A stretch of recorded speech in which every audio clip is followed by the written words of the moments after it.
नमस्कार दोस्तों, स्वागत है आपका आपके चैनल पर। अभी जो अपने ट्रायंगल चल रहा है और एक एवरेज चल रही है। एवरेज का पहला पार्ट डाल दिया गया है, सेकंड पार्ट ही जल्दी बनाएंगे, जल्दी बना रहा हूँ। और ये ट्रायंगल का तीसरा पार्ट है। जिस किसी भाई ने पहले दो पार्ट नहीं देखे हैं वो कृपया देख लें, अन्यथा उनके बिना ये उतना बढ़िया रिजल्ट नहीं आएगा जितना आना चाहिए। अगर उसको ट्रायंगल कैसे होता है, क्यों होता है, क्या है, वो सब अगर आपने देखना है तो इसके पहले जो वीडियो है नंबर 1 नंबर 2 वो देख लें। वो मैं डिस्क्रिप्शन में लिंक डाल रहा हूँ, यहाँ से चेक कर लें। और इसके बाद में आज कर रहे हैं अपने इसका थर्ड पार्ट। किसका? ट्रायंगल का थर्ड पार्ट कर रहे हैं। तो थर्ड पार्ट में अपने बात करेंगे सर्वांग समता के बारे में और थैलस प्रमेय के बारे में। ठीक है, तो सबसे पहले किस टाइप से क्वेश्चन बनेंगे वो भी बता देता हूँ। और सबसे पहले एक दो क्वेश्चन है, पहले जो वीडियो करवाया उसके अंदर बहिष्कोण का एक क्वेश्चन था। किसी स्टूडेंट ने 2 क्वेश्चन मेरे को भेजे थे, एसएससी सीजीएल के अच्छे प्रश्न है। भी सर आप ये क्वेश्चन देखिए, तो वो देख लीजिए। नंबर 1 है ABC में AB बराबर AC, कोण BAC बराबर 40 डिग्री, तो B का बहिष्कोण बहिष्कोण की थ्योरम पहले मैंने बता दी है, जिसने नहीं देखी है वो चेक कर ले। तो जैसे त्रिभुज क्वेश्चन बोल रहा है मैं वैसे बना रहा हूं। नंबर 1 AB बराबर AC है, तो ये बराबर ये बराबर ये है, तो कौन सा त्रिभुज है? समद्विबाहु त्रिभुज के दोनों कोण क्या होंगे? बराबर। ये x डिग्री है तो ये भी x डिग्री आएगा। ठीक है, इसके बाद में BAC, ये मैं ऐसे लिख देता हूं C। BAC जो है वो 40 डिग्री है, दिया है ना 40 डिग्री, तो यहां से सीधा क्वेश्चन हो जाएगा। ये 40 है तो बाकी बच गया कितना? 180 में से त्रिभुज के तीनों कोणों का योग 180, बाकी बच गया 140। 140 की ये दोनों बराबर कोण होंगे तो कितने कितने हो जाएंगे? 70 डिग्री और 70 डिग्री। कितना हो जाएगा? 70 और 70। अब बोला है एक B का बहिष्कोण का नियम आपको बताया था, अंदर वाले 2 कोणों के बराबर तीसरे का बहिष्कोण होता है, तो इन दोनों का योग बाहर वाले के बराबर 70 और 40 हो गए 110 डिग्री। ये B का बहिष्कोण आ जाएगा। ये एसएससी सीजीएल में आया हुआ है, देखिए सीजीएल लेवल में भी इतना आसान प्रश्न आ रहा है। ठीक है, इसके बाद दूसरा जो क्वेश्चन है वो भी सीजीएल का है, अच्छा प्रश्न है। त्रिभुज 2 नंबर, त्रिभुज A अनुपात, किसी त्रिभुज में दिया है कोण A अनुपात कोण B अनुपात कोण C, और अनुपात दिया आपको 2 3 4, उसमें से एक रेखा CD समांतर है AB के, और पूछा गया है कोण ACD। तो ड्रॉ करते हैं। सबसे पहले ABC बना ले। ABC कैसे भी ड्रॉ कर सकते हैं, ये A यहाँ पे रख देंगे तो कोई दिक्कत वाली बात नहीं है। अनुपात दिया 2:3:4, तो तब मैंने आपको बताया था अनुपातिक संख्या ऐसे मानी जाती है, 2x + 3x + 4x, पहले वाले वीडियो में समझा दिया था। बराबर होगा 180 के, तो ये हो गया 2 3 5 और 4 9x बराबर हो जाएगा 180। त्रिभुज के तीनों कोणों का योग है, x बराबर आ जाएगा 20 डिग्री। x का मान 20 डिग्री आएगा तो a का मान आ जाएगा 20 दूना 40, ये आ जाएगा जी 60, ये आ जाएगा जी 80। अब बोला है एक रेखा CD AB के समांतर है, इस AB के समांतर CD है, चाहे ऐसे मान लो चाहे ऐसे मान लो। ठीक है, इस प्रकार ये CD मानो में CD पूछा है आपको कोण ACD, यही बहिष्कोण वाला नियम लग जाएगा यहाँ पे। ACD या वैसे भी निकाल सकते हैं, ये जेट आकृति से एकांतर कोण, ये 40 है तो ये कितना आ जाएगा? 40 डिग्री। बहिष्कोण वाला नहीं लगा सकते वैसे, क्योंकि ये बहिष्कोण वाला पूरा आएगा। पूरा कितना आएगा? इन दोनों के योग के बराबर, यानी ये पूरा कितना आ जाएगा? 100 डिग्री। अगर ये पूरा पूछ ले तो बहिष्कोण वाला लगा सकते हैं, लेकिन इसने इस प्रकार स्ट्रक्चर बना दी है। अब ये जो नोट करने वाली बात है, कई बार आपको ऐसे क्वेश्चन दिए जाते हैं जिनमें से आपको किसी भुजा को गायब कर कर सोचना होता है या किसी भुजा को नया ड्रॉ करके सोचना होता है। ये दो क्वेश्चन थे जी, आसान से प्रश्न थे, दोनों सीजीएल के हैं। नोट करिए, सीजीएल लेवल में भी इतने आसान प्रश्न आ रहे हैं, कोई टफ क्वेश्चन नहीं है, तो नोट कर लीजिए। इसके बाद बात करते हैं सर्वांग समता की। तो शब्द आता है सर्वांग सम। अगर सबसे पहले इसका करें अपने संधि विच्छेद तो क्या आएगा? सर्व अंग समान, जिसके सभी अंग समान हो। अब त्रिभुज के अंग क्या होते हैं? त्रिभुज के अंग होते हैं उसके कोण और उसकी भुजाएं और उसका क्षेत्रफल, ठीक है, और उसके बहिष्कोण वगैरह भी बोल सकते हो। तो जो त्रिभुज के अंग है वो सभी अंग समान हो। समान का मतलब एक के तो होंगे नहीं, इसका मतलब एक के होते अगर सभी अंग, तो ये इस प्रकार तीनों भुजाएं बराबर, तीनों कोण बराबर, तो वो समबाहु त्रिभुज बन गया। अब सर्वांग समता एक प्रकार से तुलना कह सकते हैं किनकी? दो त्रिभुजों की। जिस प्रकार ये त्रिभुज है ABC और त्रिभुज आपको दे दिया PQR, ठीक है, उल्टा टेढ़ा कैसे भी दे सकते हैं। तो सर्वांग सम का मतलब सभी अंग समान, इसकी ये भुजा उसकी किसी भुजा के बराबर, ये भुजा उसके बराबर, ये भुजा उसके बराबर, इसका क्षेत्रफल उसके बराबर और इसके कोण उसके बराबर, इसका ये कोण वैसे संगत कोण जिसे बोलते हैं।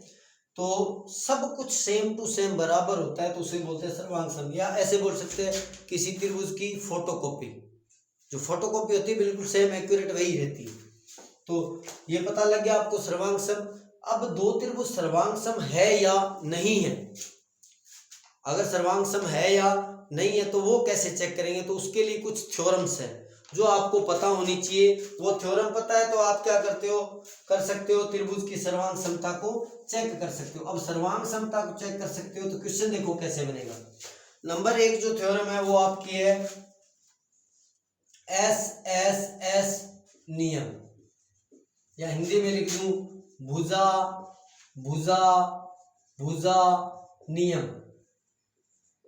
भुजा भुजा भुजा नियम। क्या होता है जी?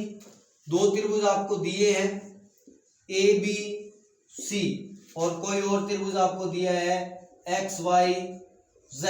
अगर इसकी ये भुजा इसके बराबर, ये भुजा इसके बराबर, ये भुजा इसके बराबर, यानी आपको पता होना चाहिए कि इसकी कोई भुजा दूसरे के बराबर है, दूसरी दूसरे की किसी भुजा के बराबर है, यानी इसकी तीनों भुजाएं उसकी तीनों भुजाओं के बराबर है। ये स्ट्रक्चर चाहे घूमा हुआ हो कैसे भी हो तो त्रिभुज सर्वांग सम होंगे, सभी अंग समान होंगे। कैसे? देखिए, अगर ये भुजा है, अब ये नोट करिए, पहले मैं आपको एक बात और बताता हूं। बेसिक से एक चीज बनती है, मान लो मैं त्रिभुज बना रहा हूं, इस प्रकार दो भुजाएं हैं।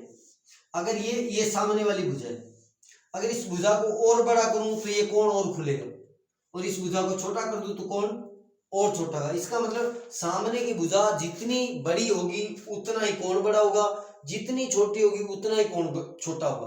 अब देखो, इसके सामने की भुजा ये है और उसके सामने की भुजा ये है, और SSS नियम से ये भुजा इसके बराबर है तो सामने का कोण ऑटोमेटिक बराबर हो जाएगा। भुजा ही बराबर है तो उतना ही खुलेगा ना। इसको चिमटा समझ लेते हैं, सामने से इतना खुला है, इतना इसमें खुला है, उतना उसमें खुला है, तो इट मीन्स यहाँ पे कोण बराबर है। इसी प्रकार ये भुजा इसके बराबर है तो ये भी बराबर होगा। अब आपको पता होना चाहिए SSS नियम का मतलब क्या है, तीनों भुजाएं बराबर तो तीनों कोण बराबर। अब तीनों भुजाएं बराबर है, तीनों कोण बराबर है तो ऑटोमेटिक क्षेत्रफल बराबर होगा या नहीं? उतना ही त्रिभुज तो बन रहा है तो सब कुछ बराबर हो जाएगा। इसे बोलते हैं सर्वांग समता का पहला नियम, ठीक है। अब इस पर क्वेश्चन कैसे बनेगा ये नोट करिए। 2-3 थोड़ा सा क्वेश्चन कॉम्प्लिकेटेड भी कर सकता है। कैसे?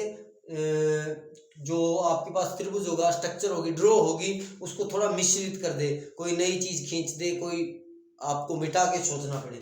अब क्वेश्चन कैसे बन सकता है? आपको दे देगा जी भुजाएं, किसी एक त्रिभुज की भुजाएं ABC PQR बराबर है। कैसे? AB बराबर ऐसे भी दे सकता है 7 6 5, और इसमें दे दे 5 7 6, ठीक है, 5 7 6। और आपको पूछ ले जी कोण A किसके बराबर होगा? कोण बी किसके बराबर होगा, कोण सी किसके बराबर होगा, इसका क्षेत्रफल 15 है तो उसका क्या होगा, ऐसा कोई भी क्वेश्चन बन सकता है। तो सबसे पहली बात देखो, ये भुजा 7 है, उसकी भी 7 है, इसकी 6 है, इसकी भी 6 है, इसकी 5 है, इसकी 5 है। सर्वांग समता का पहला नियम लग गया, इसका मतलब ये त्रिभुज उसके सर्व अंग समान है, सभी अंग समान है। अब बात करते हैं कोण ए की। आपको पूछा ना कोण ए किस कोण के बराबर होगा, तो कोण ए किसके सामने, 5 के सामने, तो 5 के सामने उसका भी कोण उतना ही आना चाहिए, तो इसका मतलब कोण ए किसके बराबर होगा, आर के बराबर। और इसी प्रकार 7 वाले के सामने सी है और वहां पे 7 वाले के सामने क्यू है, तो इसका मतलब कोण सी बराबर कोण क्यू होगा। अब आप वहां पर ये नहीं लिख सकते कोण ए बराबर जी कोण पी, ये भी ऊपर वाला, ये भी ऊपर वाला, ऐसे नहीं लिख सकते। ये नोट करिए, इंपॉर्टेंट बात है, बहुत ही जरूरी बात है। इसके बिना आपके क्वेश्चन गलत होने की संभावनाएं ज्यादा है। और दूसरी बात, एग्जामिनर सीधी सी बात है, जो आपको 40-50 हजार रुपए पर मंथ के देंगे, वो ऐसे तो आपको पूछेंगे नहीं कि 2 का पहाड़ा सुना दीजिए जी, तो वो क्वेश्चन को ऐसे मोल्ड कर देंगे, किसी न किसी प्रकार आसान से प्रश्न को वो टफ बना देंगे, बस ये ध्यान रखिए। तो अगर इसका क्षेत्रफल 15 है तो उसका 15 हो जाएगा, बस बात खत्म। इसके बाद में जो दूसरा नियम है, इसका सर्वांग समता का दूसरा नियम होता है SAS, यानी भुजा कोण भुजा नियम, भुजा नियम। ध्यान रखिए, ये समझ गए या इससे पहले जो समझाया था ये यहाँ वाला मैटर, तो आपके तीनों नियम, चारों नियम आसानी से क्लियर हो जाएंगे। अब इस नियम से देखो, भुजा एंगल भुजा कर देते हैं, ये लो जी, PQR ABC। अगर 2 भुजाएं बराबर हो, जैसे इसकी ये भुजा इस भुजा के बराबर हो, 7 और 8 लिख देता हूं मैं, और उसमें भी कोई 7 और 8 लिख दिया, ठीक है, 7 और 8 लिख दिया, 7 और 8 लिख दिया, और इनके बीच का कोण, यानी ये 40 डिग्री है तो वो भी क्या हो जाए, 40 डिग्री। ध्यान रखिए, SAS ठीक बीच में एंगल आ रहा है ना, तो ऐसी 2 भुजाएं बराबर हो जिनके बीच का कोण भी बराबर हो। ये देखो, ये 7 उस 7 के बराबर, ये 8 उस 8 के बराबर, और इनके बीच का ही कोण बराबर है, तो ये त्रिभुज सर्वांग सम होंगे। चेक करो कैसे होंगे। सबसे पहली बात, ये 8 है, ये 7 है, और ये सामने का कोण बराबर है। अब देखो, ये 8 इस 8 के बराबर है, ये 7 इस 7 के बराबर है, ये 40 है, तो 40 डिग्री कोण बनाने के लिए सामने की भुजा कितनी खुलेगी, जितनी इसमें खुलेगी उतनी ही उसमें खुलेगी। इसका मतलब ऐसे पूछ सकता है, PQ किसके बराबर होगी, AB के बराबर, या ऐसे दे सकता है, इसमें 2 भुजाएं दे दी, इसमें दे दिया जी 12, और आपको पूछ ले PQ कितनी होगी, तो वो 12 है, ये सर्वांग सम हो गया, सभी अंग समान होगी, तो वो 12 है तो ये 12 आ जाएगा। या ऐसे दे सकता है, इसका ये कोण 40 दिया है, ये एक 70 और देकर इसका कोई पूछ ले, ठीक है, 7 के सामने का इसका 70 आ रहा है, तो 7 के सामने का इसका भी 70 आएगा।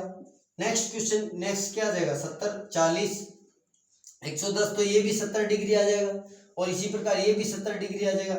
इसका क्षेत्रफल मान लो √2 है, तो उसका भी √2 आएगा। इसी नियम से हो रहे हैं या नहीं।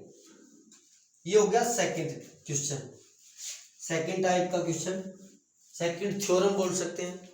इसके बाद थर्ड थ्योरम जो आती है वो है RHS,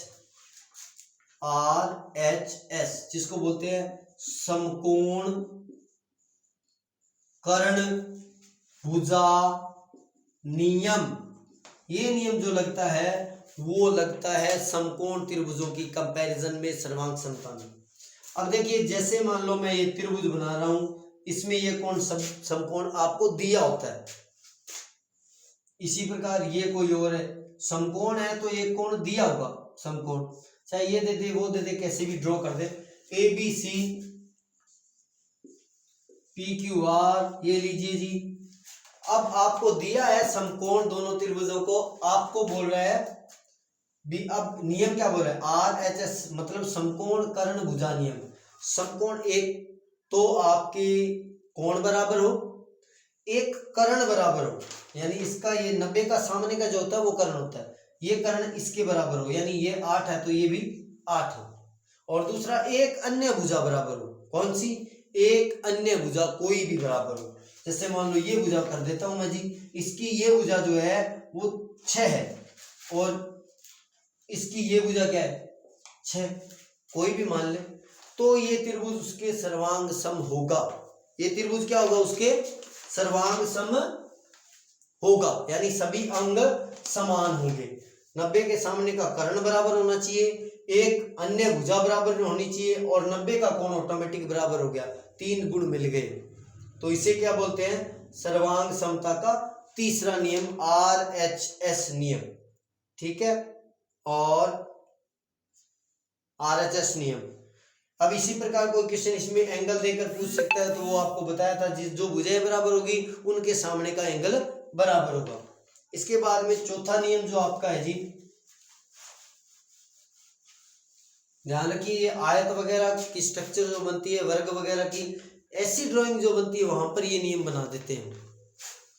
इसके बाद में नेक्स्ट आपका नियम है आपका SSS हो गया, SAS हो गया और ASA। नेक्स्ट ये 3 नंबर आ गया। फिर आएगा ASA नियम।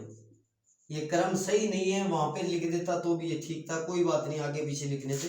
ASA नियम, एंगल साइड एंगल, भुजा कोण, भुजा कोण क्या है? सीधी सी बात, दो त्रिभुज आ गए ABC और मान लेते हैं MNP।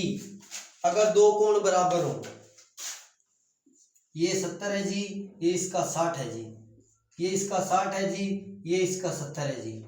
मैं ऐसे लिख रहा हूं क्योंकि ये घुमाकर सीधा ही बता रहा हूं, कहीं भी हो तो दो कोण बराबर हो और उनसे सम्मुख भुजा, उनके साथ, सम्मुख नहीं सॉरी, उनके साथ जो अटैच भुजा है वो बराबर हो। इन दोनों कोणों के साथ क्या है? ये भुजा अटैच है, ये भुजा बराबर हो। इन दोनों के साथ कौन सी है? ये वाली, ये इसके बराबर, यानी ये 8 है, ये 8 हो, कोण बराबर हो तो ये ऑटोमेटिक सर्वांग सम होंगे। दूसरी बात देखिए, दो कोण बराबर है और उन कोणों से अटैच जो भुजा है वो बराबर है, तो क्या होंगे? क्या होंगे? सर्व अंग समान होंगे। और वैसे भी देख सकते हैं, दो कोण बराबर है तो सामने का कोण भी उतना ही आ जाएगा, जितना इसका है जितना उसका आएगा, क्योंकि दो बराबर है तो तीसरा ऑटोमेटिक बराबर हो जाएगा। 180 में से ये दोनों घटा ले तो उतने डिग्री आएगा और 180 में से ये दोनों घटा ले तो भी उतना ही डिग्री आएगा। अब डिग्री बराबर है तो देखो, ये भुजा तो ऑटोमेटिक बराबर आपको दे दी, 60 के कोण, ये भी कोण अगर बराबर हो जाए, देखिए कितना आ जाए? 50 डिग्री आ जाएगा ना, 70 और 60 130, ये कितना आ गया? 50 डिग्री। अब तीनों कोण बराबर है तो इसका मतलब कोणों के सामने की भुजा उतनी खुली हुई है, दोनों में समान है ना, तो जितनी इसके सामने की ये होगी उतनी इसके सामने की ये है, जितनी इसके सामने की ये होगी, सभी भुजाएं बराबर होगी। इट मींस SSS नियम लग जाएगा। ठीक है, तो ये सर्वांग समता के नियम टाइप थे 4। अब इनसे रिलेटेड कोई क्वेश्चन देखते हैं जो आपके एग्जाम में आ सकता है, और या इससे पहले मैं आपको एक थ्योरम और बता देता हूं थैलस प्रमेय, क्योंकि आपको बताया था ना, थैलस प्रमेय आपको बताया था, नोट करिए। ज्यादातर एग्जाम्स में जो क्वेश्चन आते हैं वो जो आपकी 9th 10th की बुक अवेलेबल होती हैं उनमें से क्वेश्चन पूछ लिए जाते हैं। तो जिनके 9th 10th में ये अवेलेबल है, कौन सा ये चैप्टर, जिस भी स्टूडेंट के, तो वो वहां से चेक कर ले, क्योंकि ज्यादातर बुक्स में से पूछा जाता है उनमें से। तो अब करते हैं थैलस प्रमेय, जिसको थैल प्रमेय बोलते हैं और थैलस प्रमेय भी बोलते हैं। क्या होती है जी? वो दो त्रिभुजों की सर्वांग समता थी। अब एक त्रिभुज की बात करते हैं, अभी समरूपता हो रही है। और एक चीज आपको बताना भूल गया, दो त्रिभुज अगर सर्वांग सम है, ABC त्रिभुज PQR के सर्वांग सम है, तो इसको दर्शाने का तरीका ऐसे होता है, लगभग बराबर, यानी इसका मतलब लगभग क्या, सेम टू सेम बराबर होता है। और समरूप हो तो इसका ये तरीका होता है, वो आगे मैं समरूप में बता दूंगा। इस प्रकार दर्शाते हैं। और सर्वांग समता का कुछ और बता देता हूं। सर्वांग समता का कुछ और बताते हैं। अगर फोटोकॉपी करेंगे तो ही सर्वांग सम आएगा। अगर मैं बोल दूं एक वृत्त दूसरे वृत्त के सर्वांग सम होता है क्या? नहीं होगा, वो बड़ा है ये छोटा है। कब होगा? जब इसकी त्रिज्या उसकी त्रिज्या के बराबर हो। एक आयत दूसरे आयत के सर्वांग सम कब होगा? जब इसकी भुजा उसकी भुजाओं के बराबर हो। एक वर्ग दूसरे वर्ग के सर्वांग सम कब होगा? जब इसकी भुजा दूसरी वाले वर्ग के भुजा के बराबर हो। एक त्रिभुज कैसे होता है वो मैंने आपको बता दिया, सर्व अंग समान तभी होंगे ना। तो अब बात करते हैं थैलस प्रमेय की। किसकी? थैल प्रमेय या थैलस प्रमेय क्या होती है जी? कोई भी त्रिभुज आपको दिया है, कौन सा? A B C. अगर इसकी किसी एक भी भुजा के समानांतर त्रिभुज की अन्य दो भुजाओं को काटती हुई रेखा खींचे। एक भुजा के समानांतर, ये ऐसे जरूरी नहीं ऐसे ही हो, ऐसे भी हो सकती है उसके समानांतर, और ऐसे भी हो सकते हैं उसके समानांतर। एक भुजा के समानांतर, समानांतर का मतलब ऐसे निशान आपको दिया होगा, और शेष अन्य दोनों भुजाओं को काटती हुई रेखा खींचे। तो इसको मैं मान लेता हूं डी और ई पर काट रहा है, तब ये समान अनुपात में काटेगी। समान अनुपात का मतलब AD बटा DB बराबर होगा AE बटा EC, या AD बटा पूरा AB बराबर होगा AE बटा पूरा EC, या DB बटा पूरा AB और EC बटा AC। या इसको उल्टा भी कर सकते हैं, वो एक ही बात है। अगर दो चीजें बराबर है तो उनका उल्टा भी बराबर होता है। कैसे? 5 के बराबर अगर 5 है तो इसका उल्टा 1 बटा 5 के बराबर, इसका उल्टा 1 बटा 5 होगा। तो ये होती है थैल प्रमेय। क्या बोलती है जी? किसी त्रिभुज की एक भुजा के समानांतर, अगर मैं कोई और, ये जरूरी नहीं यही हो, इस भुजा को ऐसे भी खींच सकता हूं, लेकिन समानांतर का निशान हो, समानांतर दी हो, तब इसके बटा ये, इसके बटा ये वो बराबर होंगे, इसके बटा पूरी, इसके बटा पूरी बराबर होंगे, उसके बटा ये पूरी, उसके बटा ये पूरी बराबर होंगे। ज्यादातर वो सीधे क्वेश्चन नहीं देते। सीधे क्वेश्चन का मतलब क्वेश्चन तो यही देगा, लेकिन ऐसे सीधा ड्राइंग नहीं बनाएगा, वो टेढ़ी ड्राइंग बनाएगा। फॉर एग्जांपल मैं अभी बताता हूं आपको, इस पर क्वेश्चन बनते कैसे हैं, कैसे क्वेश्चन आते हैं। कुछ नहीं, बहुत ही आसान से प्रश्न आ रहे हैं। ऐसे कोई ड्राइंग दे देगा जी टेढ़ी, जरूरी नहीं, वैसे कोई भी समानांतर रेखा खींच देगा, P Q R और D E मान लेते हैं।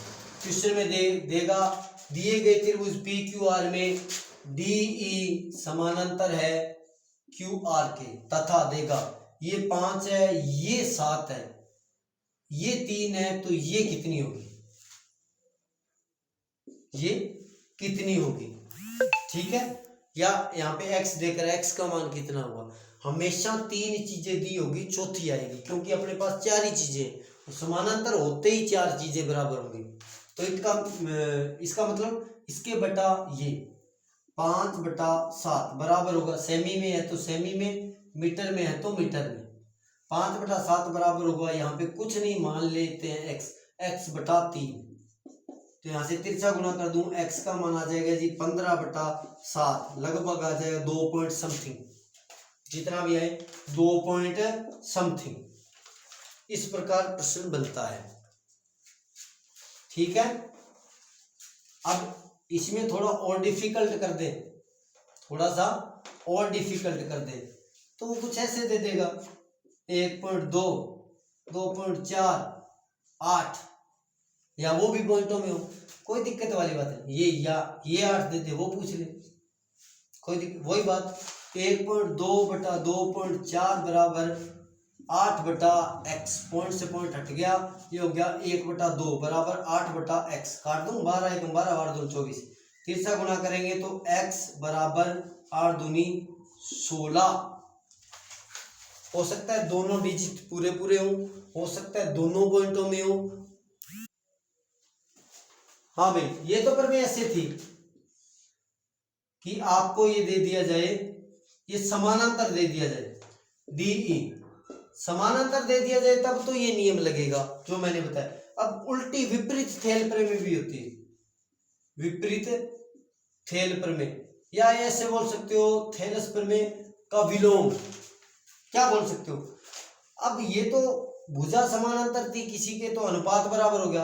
अब उल्टा अनुपात बराबर है तो भुजा समांतर हो जाएगी, अनुपात बराबर है तो भुजा समानांतर हो जाएगी। यानी ये आपको दे दिया जाए कि AD बटा DC बराबर 1/2, AE बटा EB बराबर 1/2, या ऐसे बोल सकते हैं ये 8 दे दिया, ये 16 दे दिया, ये 4 दे दिया, 3 दे दिया और ये 6 दे दिया। अब अनुपात चेक कर लो, वो आपको वहां पर बताएगा नहीं कि समांतर है, वो क्वेश्चन में पूछेगा भी कैसे समानांतर है या कौन सी भुजा किसके समानांतर है। ये 8/16 अनुपात कर देते हैं, 8/16, और वो कितना है 3/6, 3/6, तो ये भी 1/2 आ गया और ये भी 1/2 आ गया, दोनों बराबर है, तो इट मीन्स ये समानांतर हो जाएगी ऑटोमेटिक, ये समानांतर हो जाएगी ऑटोमेटिक। यहां से प्रश्न भी अच्छा बनेगा, बहुत बढ़िया, बहुत डीप प्रश्न बनाए तो क्या बनेगा, इतना गहरा तो सीजीएल वाले भी नहीं पूछते। ऐसे दे देगा, भुजाएं दे देगा और पूछ लेगा जी DE और BC के बीच कोण। अब ये पता लग गया समानांतर और समानांतर रेखाओं के बीच में कोण 0 डिग्री होता है। ज्यादातर नहीं पूछा जाता इतना डीपली, क्योंकि 2-3 चीजें मिक्स कर दी जाती है ना। फिर इसके बाद इसी थ्योरम का एक और पार्ट है, ये तो थैलस प्रमेय थी, बता देता हूं, इसी के अंदर आपको दिक्कत नहीं आएगी। ये त्रिभुज बना दिया, ये समानांतर रेखा खींच दी और A B C P और Q, क्या हो अगर ये रेखा इसके ठीक मध्य से गुजरे, अगर ये इसके ठीक मध्य से गुजरे, यानी ये इसके बराबर आ जाए, ये इसके बराबर आ जाए, जैसे ये 2 है, ये 2 है, ये 3 है, ये 3 है। अब देखो ये ठीक बीच में है ना, 2 और 2, और ये भी ठीक बीच में 3 और 3, तो ये भुजा जो होगी वो इस भुजा की ठीक आधी होगी, ये भुजा जो होगी ये वाली बीच वाली, तो इस भुजा की ठीक आधी होगी। इसको ऐसे समझो, त्रिभुज की 2 त्रिभुज है अपने पास, APQ, त्रिभुज APQ और त्रिभुज ABC, बड़ा और छोटा, इसकी भुजा 4 है, तो ये भुजा इसकी, अगर इन दोनों के अंदर तुलना कर रहे हैं अपने ABC और APQ में, इसकी 4 है उसकी 2 है, इसकी 6 है उसकी 3 है, और ये कोण बराबर है, तो ये त्रिभुज हो जाएंगे समरूप त्रिभुज। क्या हो जाएंगे, समरूप त्रिभुज, वो मैं आगे बताऊंगा समरूपता का नियम। समरूप त्रिभुज हो जाएंगे, तो ये भुजा इस पूरे की आधी ये है, इस पूरे की आधी ये है, तो इस पूरे की आधी ये होगी, यानी अगर ये 8 दे दिया जाए तो ये 4 हो जाएगी, और अगर ये 4 दे दिया जाए और ये पूछ लिया जाए तो ये 8 हो जाएगी, उल्टी। अब प्रमेय क्या बनती है, प्रमेय बनती है किसी त्रिभुज की किसी एक भुजा के समानांतर और शेष 2 भुजाओं के मध्य बिंदु से गुजरने वाली रेखा उस भुजा जिसके समानांतर है उसकी ठीक आधी होती है, पूरी पूरी। इसका उल्टा, उल्टा क्या बनेगा, विलोम बनेगा। किसी त्रिभुज के एक भुजा के समानांतर खींची जाए, किसी त्रिभुज के बीच में एक ऐसी रेखा खींची गई है जो उसके समानांतर है, समानांतर है तो हो जाएगी आधी, और इसका उल्टा क्या होगा कि अगर ऐसी रेखा खींची गई है जो आधी है तो वो हो जाएगी समानांतर, और मध्य बिंदु से गुजरी ठीक बीच में से, इसलिए इसी थेल प्रमेय के इस बिंदु मतलब इस टाइप को बोलते हैं मध्य बिंदु प्रमेय। क्या बोलते हैं, मध्य बिंदु प्रमेय। अब ये प्रश्न कैसे बनेगा जी, प्रश्न थोड़ा सा डिफिकल्ट कर देते हैं, वैसे आप कर लोगे, कोई दिक्कत वाली बात नहीं आती उतनी, जो बच्चा पढ़ लेता है उसको तो दिक्कत आएगी नहीं। ये 2 है जी, ये 5 है, ये 8 है, ऐसे कर लेते हैं, ये 4 है और ये 10 है, ठीक है, आपको बोल दिया जाए ये 12 है, ये तो सेम करना है ना अपने को, सेम आपको बोल दिया जाए वो 12 है और आपको बोल दिया जाए m और n मान लेता हूं, दिए गए त्रिभुज में ए एन बराबर एन सी, ए एम बराबर एम बी, तो तथा बी सी बराबर 12, तो ये क्या होगा, तो वो अगर दोनों भुजाएं बराबर है तो ये ठीक आधी हो जाएगी, मध्य बिंदु पर में से ये 6 आ जाएगी, या वो मिटा दे, ये दे दे, कोई भी 3 दे दिया और वो पूछ ले तो ये कितना हो जाएगा, 6 हो जाएगा। ठीक है, या ऐसे इसका और इसका अनुपात पूछ ले, यानी सी बी बटा एम एन, तो 2:1 आएगा, इसका और उसका अनुपात पूछ ले तो उल्टा 1:2 आएगा। ऐसे प्रश्न भी आए हुए हैं थैल प्रमेय से। थैल प्रमेय का ये एक टाइप है मध्य बिंदु प्रमेय। क्या होता है, मध्य बिंदु प्रमेय। एक बार मैं देख रहा हूं अगर इससे रिलेटेड कोई क्वेश्चन अवेलेबल है तो मैं करवा देता हूं, अन्यथा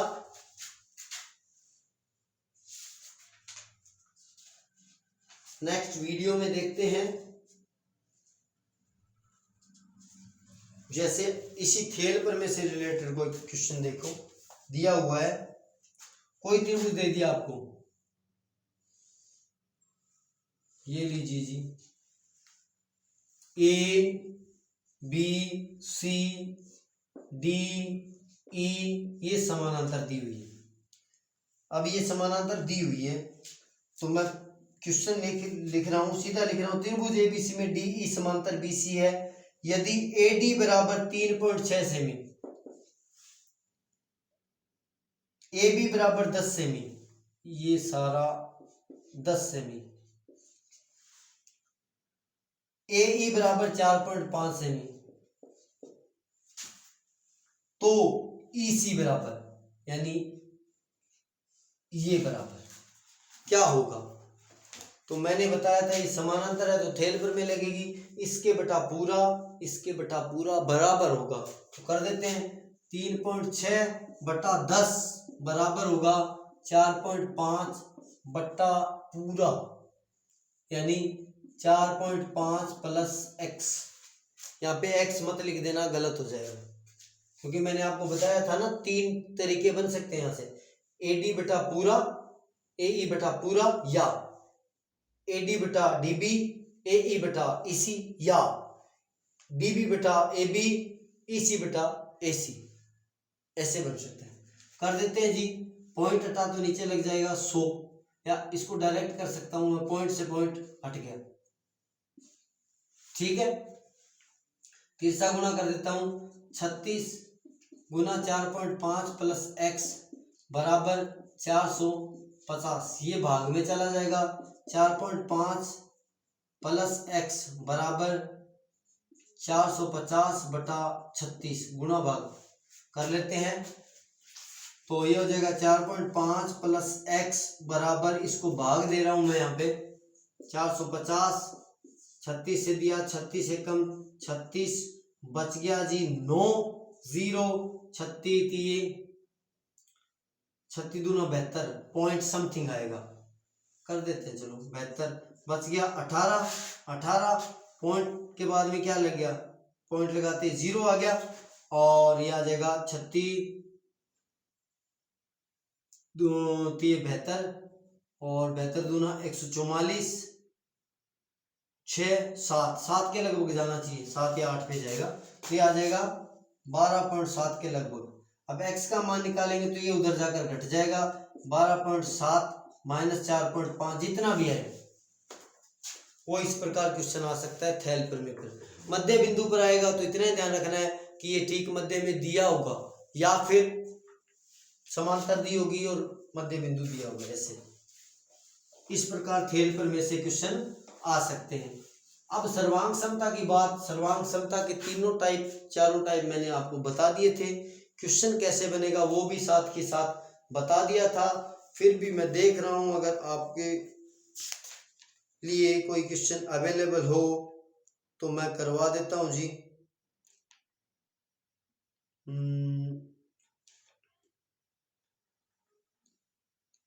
जैसे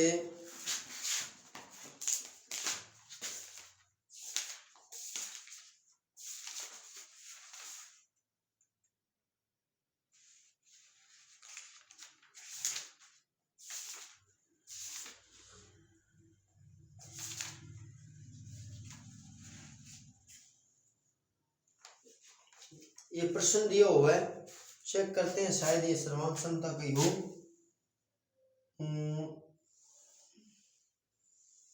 इस प्रकार कोई क्वेश्चन दिया हुआ है। ये कोण 90 डिग्री का दिया हुआ है, ये कोण 100 डिग्री का दिया हुआ है। नहीं होगा, सर्वांग क्षमता से नहीं होगा, तीनों कोण बराबर ही नहीं है ना, 90। और ये दिया है 40 डिग्री, और ये हो गया बी, सी, डी, ई और ए सामान्यतः। और आपको पूछा है कौन बी, डी, ई, बी, डी, ई। अच्छा प्रश्न है, सर्वांग क्षमता का तो नहीं है पर अच्छा प्रश्न है। बी, डी, ई, कौन बी, डी, ई। अब देखो, मैंने आपको पहले बोला था कई बार आपको कोई भुजा भूलनी पड़ सकती है, कई बार ड्रॉ करनी पड़ सकती है। अब मैं क्या करता हूँ, एक बार इसको भूल जाता हूँ, भूल जाए इसको भूलेंगे तो क्या होगा, ये 40 डिग्री है, ये 90 डिग्री है, तो शेष क्या बच गया, तीनों का योग कितना होता है 180। ये 40, ये 90, 130, ये हो गया 50 डिग्री। अब इसको भूल जाओ जी, ये 100 है, ये 50 है, तो तीसरा कोण कितना आ जाएगा 30 डिग्री। यही पूछा है बी, डी, ई। अच्छा प्रश्न है, सिर्फ त्रिभुज से ही हो रहा है, त्रिभुज के तीनों कोणों का योग 180। तो सर्वांग क्षमता से रिलेटेड आप क्वेश्चन कर लीजिएगा। और समरूपता अपने नेक्स्ट वीडियो में देखेंगे, जिसमें अपने करेंगे समरूपता। और समरूपता के बाद में क्वेश्चन आपको करवाए जाएंगे सर्वांग क्षमता और समरूपता के मिश्रित। और समरूपता के बाद में अपने करेंगे समरूपता पर आधारित कुछ थ्योरम्स पर में। अब ध्यान रखिए, मैंने वैसे सर्वांग क्षमता के लगभग हर टाइप क्वेश्चन आपको साथ के साथ समझा दिया है। उसके बाद में अगर होता है तो ये हो सकता है कि आपके जो ड्रॉ है उसमें थोड़ी कॉम्प्लिकेशन बढ़ा दे, तो वो मैंने बार बार बोलता हूँ, प्रैक्टिस मेक्स परफेक्ट। तो वो आपको प्रैक्टिस करनी पड़ेगी ज़्यादा से ज़्यादा। तो कोशिश करिए ज़्यादा से ज़्यादा क्वेश्चन हो पाए। सर्वांग क्षमता पर 50 से 60 क्वेश्चन कर लेते तो बहुत बढ़िया। अपने टाइम में के मुताबिक आप हर सब्जेक्ट को टाइम दें, और जितना भी हो सके मैथमेटिक्स को थोड़ा ज़्यादा टाइम अगर हो सके तो दें। तो इसके बाद में नेक्स्ट वीडियो में मिलते हैं, समरूपता करेंगे, समरूपता से रिलेटेड कुछ थ्योरम्स है वो करेंगे। और उसके बाद में आपके जो डाउट है मान लो आ रहे हैं वो भी करवा सकते हैं, और या मैं उससे इस ट्राइंगल का जो तीसरा चौथा पार्ट आज उससे जितने भी पार्ट हैं उनसे रिलेटेड अच्छे प्रश्न जो पहले आए हुए हैं या जो आ सकते हैं या ढंग के प्रश्न जो भी हैं वो मैं आपको नेक्स्ट वीडियो में या उसके नेक्स्ट वीडियो में करवा दूंगा, जिससे आपका वो सारा का सारा रिवीजन हो जाएगा। तो एक बार आपके पास जो भी बुक है आपने क्या करना है, सर्वांग क्षमता के क्वेश्चन तो सर्वांग क्षमता के क्वेश्चन करके देखिए। इससे पहले बहिष्कोण वाले तो बहिष्कोण वाले करके देखिए, 180 डिग्री वाले है तीनों कोणों का योग तो वो करके देखिए, बार वाले कोण वाले तो वो करके देखिए, त्रिभुज के टाइप्स पे है तो वो करके देखिए। तो आपसे रिक्वेस्ट है ज़्यादा से ज़्यादा लाइक, कमेंट, शेयर करें, सब्सक्राइब करें। आपको कोई प्रॉब्लम लग रही है तो मेरे को पर्सनली कमेंट कर सकते हैं, या जैसे एक स्टूडेंट ने एडवाइस दी थी कि सर वॉइस कम है, तो हो सकता है मैं थोड़ा जल्दी ही आपके लिए ऐसी व्यवस्था कर दी जाए कि वॉइस क्वालिटी और बढ़िया हो माइक वगैरह की। तो उसके लिए मैं थोड़ा अभी माफ़ी चाहता हूँ। तो लाइक, कमेंट, सब्सक्राइब करें और अपने फ्रेंड सर्कल को जरूर बताएं, और स्पेशली उनको जो नए तैयारी कर रहे हैं, क्योंकि इतना बेसिक फिर आपको पता है ज़्यादातर यूट्यूब क्लासेस लगाते हैं, आपको पता है मैं नहीं बोलूँगा, ज़्यादातर ये बेसिक्स नहीं बताया जाता, सीधा बच्चा क्वेश्चन कैसे करेगा। और ये बेसिक किया है तो त्रिभुज का मान लो 4-5 पार्ट आपने कर लिए तो फिर उसके क्वेश्चन आपको प्रॉब्लम नहीं देंगे, चुटकियों में हो जाएंगे। तो मिलते हैं अगले वीडियो में, तब तक के लिए गुड बाय और बाय बाय।